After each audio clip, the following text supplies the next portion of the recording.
ध्यानं प्रवक्ष्यामि शृणु सर्वाङ्गसुन्दरि यत्कृतं देवदेवेन ध्यानं हनुमतः प्रियं पञ्चवक्त्रं महाभीमं त्रिपञ्चनयनैर्युतं बाहुभिर्दशभिर्युक्तं सर्वकामार्थसिद्धिदम् पूर्वं तु वानरं वक्त्रं कोटिसूर्यसमप्रभं दंष्ट्राकरालवदनं भ्रुकुटीकुटिलेक्षणम् अस्यैव दक्षिणं वक्त्रं नारसिंहं महाद्भुतम् अत्युग्रतेजो वपुषं भीषणं भयनाशनम् पश्चिमं गारुडं वक्त्रं वक्रतुण्डं महाबलं सर्वनागप्रशमनं विषभूतादिकृन्तनम् उत्तरं सौकरं वक्त्रं कृष्णं दीप्तं नभोपमं पातालसिंहवेताल ज्वररोगादिकृन्तनम्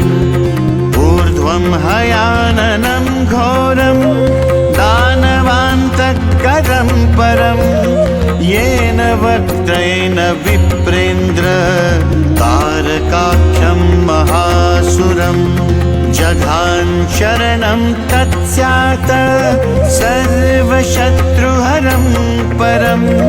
ध्यात्वा पञ्चमुखं रुद्रं हनुमन्तं दयानिधिम् खड्गं त्रिशूलं खट्वाङ्गं पाशमङ्कुशपर्वतं मुष्टिं कौमोदकीं वृक्षं धारयन्तं कमण्डलुं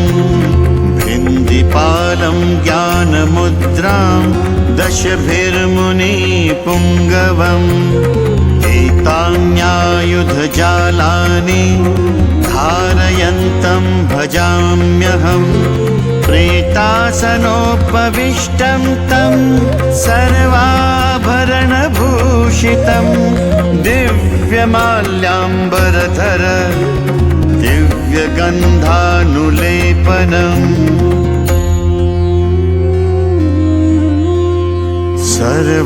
सर्वाश्चर्यमयं देवं हनुमद्विश्वतोमुखं पञ्चास्यमच्युतमनेकविचित्रवर्णवक्त्रं शशाङ्कशिखरं कपिराजवर्यं पीताम्बरादिमुकुटैरूपशोभिताङ्गम् पिङ्गाक्षमाद्यमनिशं मनसा स्मरामि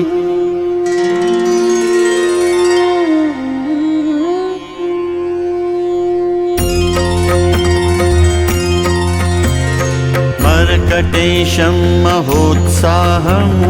सर्वशत्रुहरं परं शत्रुसंहार मां रक्ष श्रीमन्नापदमुद्धर ॐ हरिमर्कटमर्कटमन्त्रमिदं परिलिख्यति लिख्यति वामतले यदि नश्यति नश्यति शत्रुकुलं यदि मुञ्चति मुञ्चति वामलता इदं कवचं पठित्वा तु महाकवचं पठेन्नरः एकवारं जपेत् स्तोत्रं सर्वशत्रुनिवारणं द्विवारं तु पठेन्नित्यं पुत्रपौत्रप्रवर्धनं त्रिवारं च पठेन्नित्यं सर्वसम्पत्करं शुभम् चतुर्वारं पठेन्नित्यं सर्वरोगनिवारणं पञ्चवारं पठेन्नित्यं सर्वलोकवशङ्करम् षड्वारं च पठेन्नित्यं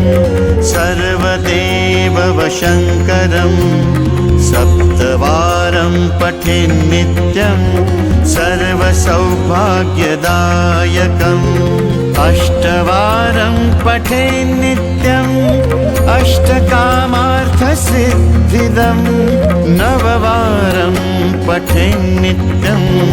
राजभोगमवाप्नुयात् दशवारं पठेन्नित्यं त्रैलोक्यज्ञानदर्शनं रुद्रावृत्तिं पठेन्नित्यं सर्वसिद्धिर्भवेद् ध्रुवम् निर्बलो रोगयुक्तश्च